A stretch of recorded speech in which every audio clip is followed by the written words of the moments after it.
Good morning. This is Chaitanya from EEE department. Today my topic is intersheath grading. Consider a single core cable of core radius R and outer radius of insulation is R with insulation permittivity E. Let the potential at the surface of conductor is V1 and the potential at the outer surface of insulation is V2 as shown in figure. Here we see the figure of grading of cables, inner sheath grading, single core cable. At any distance x from the center of the cable, the electric field intensity is given by, that is considered as equation 1. E max equals to Q by 2 pi Et. This is considered equation of 2. The potential difference across the insulation is given by V1 minus V2 equals to minus capital R2 integral minus capital R2 small r Ex dx equals to minus capital R2 R Q by 2 pi Ex dx equals to Q by 2 pi E natural log in capital R by R. This is considered as equation 3.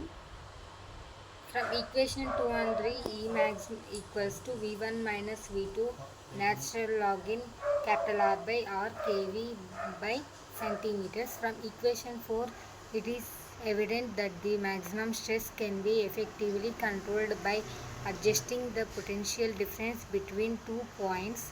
This can be achieved by incorporating intersheaths as shown in figure. Here we also see the figure of single core cable with intersheath grading. Let R1 by R equals to R2 by R1 equals to capital R by R2 equals to constant K. Potential grading at R, ER maximum equals to GR max equals to V by V1 by R natural log in R1 by R. Potential gradient at radius R1, ER1 max equals to GR1 max equals to V1 minus V2 by R1 natural log in R2 by R1. Potential gradient at radius R2, ER2 max equals to GR2 max V2 minus 0 by R2 natural log in R by R2. For effective utilization of insulation, the maximum stresses given by equation 6, 7 and 8 must be equal, that is E max equals to G max, V minus V1 by R natural log in R1 by R equals to V1 minus V2 by R1 natural log in R2 by R1 equals to V2 by R2 natural log in R by R2. Consider as equation 9, V1 minus V by R natural log in K equals to V1 minus V2 R1 natural log in K equals to V2 by R2 natural log in K.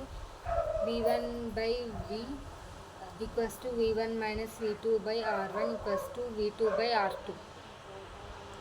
V1 minus V2 by R1 equals to V2 by R2. V2 equals to V1 into K by K plus 1. From equation 11, V minus V1 by R equals to V1 minus V2 by R1. V1 equals to V into K into 1 plus K by 1 plus K plus K square. E max equals to G max equals to V minus V1 by R natural log in R1 by R equals to V minus V K into 1 plus K by 1 plus K plus K square by R natural log in K equals to V by R natural log in K 1 minus K into 1 plus K by 1 plus K plus K square. E max equals to G max equals to V by R natural log in K into 1 by 1 plus K plus K square. The equation 17 represents the maximum potential gradient or electric stress with intersheaths. Suppose the cable is not intersheathed, the maximum electric stress or potential gradient, say E dash max or G dash max for the same operating voltage V is the given by. Here we see the E dash max equals to G dash max. From equation 17 and 18, E max by E dash max equals to 3 by 1 plus K plus K square. E max equals to 3 by 1 plus K square E dash max. Since the term 1 plus K square is always greater than E3 Emax is less than E dash max, that is the maximum electric stress for intersheathed cables is reduced. The operating voltage V of the cable is given by V equals to Emax into R natural log in R1 by R plus R1 natural log in R2 by R1 plus R2 natural log in R by R2. For the same Emax, the operating voltage V dash without intersheathing the given is given by V dash equals to E max into R into natural log in R by R equals to E max into 3R into natural log in K. From equations 22 and 23, it is evident that the operating voltage is greater in the case of intersheathed cable for the same size of the cable. Practically, the intersheathed grading is not used for the following reasons: possibility of damage of intersheathing during laying operation. Due to the presence of intersheaths, the capacitance of the cable increases, leading to a higher charging current and consequently greater heating of the cable. Thank you.